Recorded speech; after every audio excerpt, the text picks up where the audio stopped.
Right now I'm going to show you how to pair the camera. So basically I have to turn this on. So to pair this is this button down here with the 3 lines and the plus sign.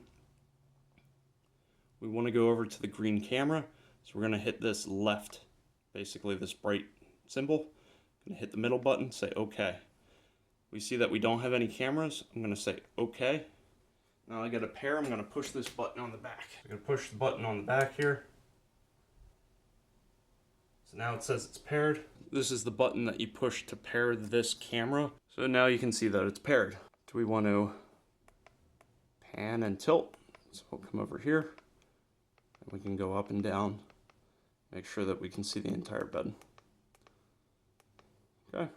You can also, I can talk and then basically we can have a conversation. To turn this off, I'm just going to hit power button and you're going to see it go over. If you see it says green light up here, it means it's fully charged. If it was green plus red or any other colors up here, it's not fully charged. Well, thank you for watching. Please subscribe and have a great day.